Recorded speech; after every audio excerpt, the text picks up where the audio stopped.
জঘন্য performance Kolkata night রাইডার্সের। সকল সমর্থকের মাথা হেঁট করে দিল কেকেআর। এই ম্যাচটা কেউ হারতে পারে? এই জিতে আসা ম্যাচটা কেউ মাঠে ফেলে রেখে আসতে পারে? অতি বড় পাঞ্জাব সমর্থকও ভাবতে পারেনি এই ম্যাচটা তারা জয়লাভ করবে। আর আমি পাঞ্জাব সমর্থকদের কথা বলছি, পাঞ্জাবের কোনো প্লেয়ার, ক্যাপ্টেন, ইভেন তাদের কোচ রিকি পন্টিং আমার মনে হয় ভাবতে পারেনি এই ম্যাচটা জিতে যাবে। তাই তো তারা যখন ম্যাচটা জিতে গেল, তাদের যেরকম আনন্দে উৎফুল্ল হয়ে উঠল, তাদের যে রিয়াকশান, সেখান থেকেই বোঝা গেল এই পাঞ্জাবের 11 জন প্লেয়ার মাঠের মধ্যে কি ঘটনা ঘটিয়ে দিল। আর লজ্জায় মাথা হেঁট হয়ে গেল কলকাতা নাইট রাইডার্সের সমর্থকদের। অনেক আশা করে, অনেক বুক বেঁধে পয়লা বৈশাখ বাঙালিদের নতুন বছরের শুরুতে কলকাতা নাইট রাইডার্স এবং পাঞ্জাবের মধ্যে খেলা হচ্ছিল। সকল বাঙালিবাসী হয়তো বুক ভরা আশা নিয়ে বসেছিল যে তারা নতুন বছরের প্রথম দিনেই কলকাতা নাইট রাইডার্সের জয়লাভ দেখবে। আর চিত্রনাট্যটা ঠিক তেমনভাবেই যেন এগিয়ে চলেছিল। এটা কোনো ম্যাচ ছিল না, এটা ছিল একটা ব্লকবাস্টার, যেন একটা পিওর সিনেমা। মানে যেভাবে শুরু করার দরকার ছিল কলকাতা নাইট রাইডার্স যেন ঠিক সেভাবেই শুরু করেছিল। কালকের ম্যাচে পাঞ্জাবের অধিনায়ক শ্রেয়াস আয়ার টসে জিতে ব্যাটিং করার সিদ্ধান্ত নেয়। কলকাতা নাইট রাইডার্স অধিনায়ক অজিঙ্ক্য রাহানে কিন্তু চেয়েছিল তারা ফিল্ডিং করতে, কারণ কলকাতার স্ট্রেংথ হলো চেস করা এবং প্রথম দিকে বল করে তাদের স্পিনারদের দিয়ে অপোনেন্টকে চোখ করা। পুরোপুরি পারফেক্ট স্টার্ট হয়েছিল কলকাতার। মানে যেরকম শুরু বলতে পারে আশা করা যায় ঠিক সেরকমই।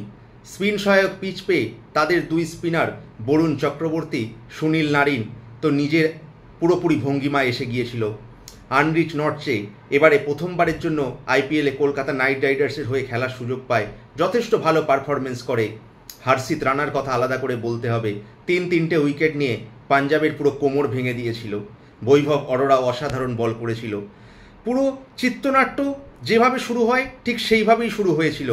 মাত্র 111 রানে অল উইকেট করে দেয় পাঞ্জাবের এই শক্তিশালী ভয়ঙ্কর ব্যাটিং লাইন আপকে।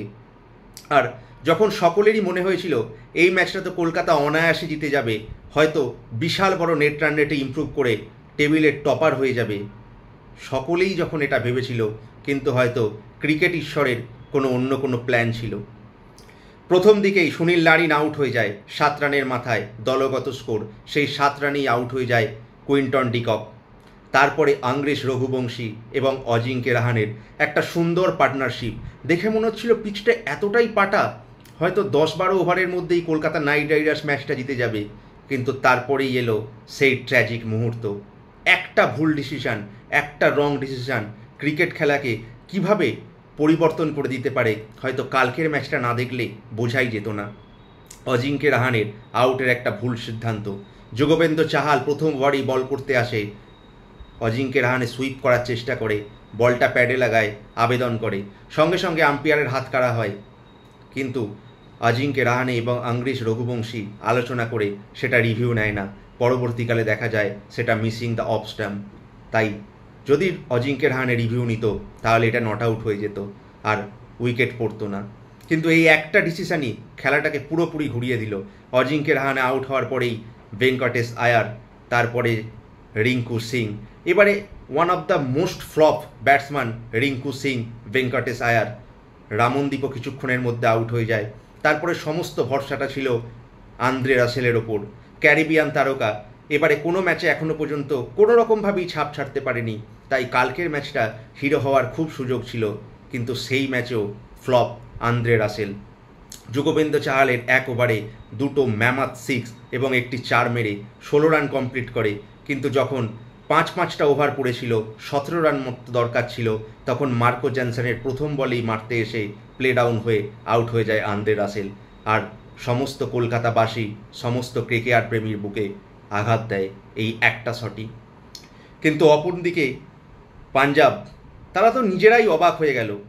তাদের অতি বড় সমর্থকও এই ম্যাচে জয়লাভ করবে তারা তো ভাবতেই পারেনি। একটা সময় যখন 62 রানে 2 উইকেট ছিল, তখন তো প্রায় অনেক সমর্থকই হয়তো খেলা দেখা বন্ধ করে দিয়েছিল।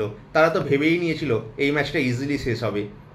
কিন্তু খেলা যে কতটা ভয়ঙ্কর, শেষ মুহূর্ত পর্যন্ত ক্রিকেটে যে কতটা পরিবর্তন হতে পারে সেটাই কিন্তু দেখালো। এই ম্যাচটা ছিল একটা ইমোশনাল লড়াই শ্রেয়াস আয়ার এবং কলকাতা নাইট রাইডার্সের মধ্যে। শ্রেয়াস আয়ারের কথা আমি কেন বলছি, কারণ গতবারে এই টিমকে কলকাতা নাইট রাইডার্সকে চ্যাম্পিয়ন করেছিল শ্রেয়াস আয়ার। এই শ্রেয়াস আয়ারের অধিনায়কত্বে পাঞ্জাব কিন্তু 262 রান আইপিএলের ইতিহাসে সব থেকে বড় চেষ্টা কমপ্লিট করেছিল। আর আজকে ইতিহাসের পরিহাস কি দেখুন, সেই শ্রেয়াস আয়ারই অধিনায়ক, কিন্তু কলকাতা নাইট রাইডার্সের নয়, পাঞ্জাবের অধিনায়ক। আর পাঞ্জাব সব থেকে কম রানের স্কোর, মাত্র 111 রানের স্কোরকে ডিফেন্ড করে দিল। তাই টপ রান চেজ এবং লোয়েস্ট রান ডিফেন্ড দুটোই রেকর্ড চলে গেল পাঞ্জাবের হয়ে, আর দুটোরই অপোনেন্টে রয়ে গেল কলকাতা নাইট রাইডার্স। শ্রেয়াস আয়ারের একটা মনে তো ক্ষোভ ছিলই, কারণ আগেরবারে যখন কলকাতা নাইট রাইডার্স চ্যাম্পিয়ন হয় তখন পুরো ক্রেডিটটাই চলে গিয়েছিল গৌতম গম্ভীরের কাছে। শ্রেয়াস আয়ারের জন্য কিন্তু কলকাতা নাইট রাইডার্স তাকে ধরে রাখেনি, ইভেন রাইট টু ম্যাচ কার্ডও ইউজ করেনি, বেশি টাকা খরচও করতে চায়নি। তাই শ্রেয়াস আয়ার হয়তো প্রমাণ করতে চেয়েছিল যে গতবার যে চ্যাম্পিয়ন করেছিল সেটা কোনো গৌতম গম্ভীর করেনি, কেকেআর ম্যানেজমেন্ট করেনি, করেছিল শ্রেয়াস আয়ারের অধিনায়কত্ব। সত্যি এই শ্রেয়াস আয়ারের জন্য একটা স্যালুট তো বানতা হে বস। দেখিয়ে দিল শ্রেয়াস আয়ার যে তার অধিনায়কত্বকে কোনোভাবেই অবহেলা করা যায় না।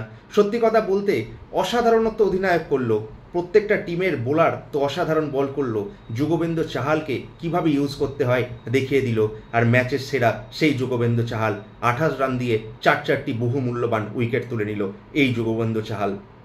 আর আমি কেন শ্রেয়াস আয়ারের কথা বলছি দেখুন, কারণ একটা সময় মনে হচ্ছিল পাঞ্জাব হয়তো প্রত্যেক বছরের মতো সেই টিম প্রথম দিকে কয়েকটা ম্যাচ জিতবে, তারপরে তারা হারা শুরু করবে। কিন্তু শ্রেয়াস আয়ার ম্যাচ জেতার পরে বলেই দিল তারা কিন্তু মিউ মিউ করতে আসেনি, তারা এবারে চ্যাম্পিয়ন হতে এসেছে, চ্যাম্পিয়নের মতো খেলতে এসেছে। আর সত্যি এই প্লেয়ারটার প্রতি ভালোবাসা এমনি এমনি সৃষ্টি হয়ে যায়, সে যতই অপোনেন্ট পাঞ্জাবের প্লেয়ার হয়ে থাকুক। আসলে শ্রেয়াস আয়ার তো একজন ভারতীয়, ভারতের হয়েও কতটা অসাধারণ ফর্মে আছে আমরা তো দেখতেই পাচ্ছি। তাই এই বহু কাঙ্ক্ষিত ম্যাচে শ্রেয়াস আয়ারের পাঞ্জাব হারিয়ে দিল কলকাতা নাইট রাইডার্সকে, একটা লজ্জাজনক হার কলকাতা নাইট রাইডার্সের জন্য। ম্যাচ শেষ হলো, ম্যাচের পরিণতি কলকাতা নাইট রাইডার্স, হতাশজনক পারফরমেন্স। কিন্তু কলকাতা নাইট রাইডার্সের সমর্থক হয়ে আমি একটা কথা বলবো সমস্ত সমর্থকদের, তোমরা আশা ছেড়ো না বন্ধু, এটা একটা ম্যাচ মাত্র। মানছি সমস্ত সমর্থকদের মুখে চুনকালি মাখিয়ে দিয়েছে কলকাতা নাইট রাইডার্স, কিন্তু এই কলকাতা নাইট রাইডার্সের ওপরই আপনারা বিশ্বাস রাখুন, কারণ যখন আমরা জয়লাভ করি তখন সকলে আনন্দ করি। তাই আজ যখন টিমের সব থেকে বেশি দরকার, পাশে থাকুন কলকাতা নাইট রাইডার্সের। এই টিমই ফিরে আসবে। তাই প্লিজ অপোনেন্টের সম্মান করুন, অপোনেন্ট তো ভালো ক্রিকেট খেলেছে, এটা one of the bad day, তাই এই দিনটাকে ভুলে যান। এখনও সমর্থন করুন কলকাতা নাইট রাইডার্সকে। Only half of the tournament is complete, এখনও 7টা ম্যাচ বাকি আছে, এখনও অনেক কিছু ঘটতে পারে, এখনও কিন্তু টুর্নামেন্ট থেকে কোনো দলই বাইরে চলে যায় না। তাই সমস্ত দলের পাশে থাকুন, বিশেষ করে যারা কলকাতার সমর্থক কেকেআরকে ভালোবাসেন, পাশে থাকুন, সাপোর্ট করুন অজিঙ্কে রাহানেকে, এই টিম কিন্তু ঘুরে দাঁড়াবে। অন্যদিকে পাঞ্জাবের শ্রেয়াস আয়ার কথা তো বললাম অনেক, তার আরেকজনের কথা বলতে হবে, পাঞ্জাবের ওনার প্রীতি জিন্টার কথা। আমি কেন বলছি, কারণ এই পাঞ্জাব এতগুলো আইপিএল সিজন হয়ে গেল, কোনো দিন টুর্নামেন্ট জিততে পারেনি, কিন্তু অন্য টিমের কর্ণধার মালিকরা হয়তো কোনো একটা ম্যাচে আসে, দুটো ম্যাচে আসে, হয়তো 14টার মধ্যে 10টা ম্যাচে আসে। আমি কাবিয়া মারনকে দেখেছি হায়দ্রাবাদের হয়ে প্রত্যেকটা ম্যাচে আসার জন্য, কিন্তু প্রত্যেকটা সাল প্রথম বছর থেকে এই পাঞ্জাবের one of the most if not the most best fan Preity Zinta. তিনি প্রত্যেকটা ম্যাচে আসে, সে দল হারুক জিতুক যেমনই পারফরমেন্স করুন, পাঞ্জাবের জন্য গলা ফাটায় এই মহিলাটি। তাই সত্যি কালকে এই বীর জারার লড়াইয়ে, শাহরুখ খান এবং প্রীতি জিন্টার লড়াইয়ে প্রীতি জিন্টার মুখে জয়লাভ দেখে খুবই ভালো লাগলো। তার হাসি মুখ সমস্ত দর্শকদের মনে আনন্দ দিল। এই লড়াই তো কমপ্লিট হলো, বীর জারার লড়াইয়ে জিতে গেল প্রীতি জিন্টা, হয়তো হেরে গেল শাহরুখ খানের দল, কিন্তু বাজিগররা হেরেই ফিরে আসে। তাই আমরা সকল ক্রিকেট প্রেমীরা অপেক্ষা করব কলকাতা নাইট রাইডার্সের কীভাবে কামব্যাক করে। অনেকগুলো ম্যাচে কিন্তু বড় ব্যবধানে হেরে যাওয়ার পরে কলকাতা নাইট রাইডার্স কামব্যাক করেছিল, তাই আশা করছি পরের ম্যাচে গুজরাট টাইটান্সের বিরুদ্ধে কলকাতা আবার ফিরে আসবে নিজের স্বয়ং ভূমিকায়। আমার ভিডিওটা আপনাদের কেমন লাগলো একটু কমেন্ট করে জানাবেন, একটু লাইক করে দেবেন, শেয়ার করবেন, কারণ আপনাদের একটা লাইক একটা শেয়ার নিজেকে ভিডিও বানাতে অনেক বেশি উদ্বুদ্ধ মনে করে। আর আমার চ্যানেলে যদি নতুন হয়ে থাকেন তাহলে কাইন্ডলি চ্যানেলটা সাবস্ক্রাইব করবেন, সাবস্ক্রাইব করে অল বাটনটা ক্লিক করবেন, তাহলে আমি যখনই কোনো খেলার ভিডিও ছাড়বো আপনাদের নোটিফিকেশানে এসে যাবে। তাই আজকের মতো এটুকুই, দেখা হচ্ছে পরের ভিডিওতে। ধন্যবাদ, নমস্কার।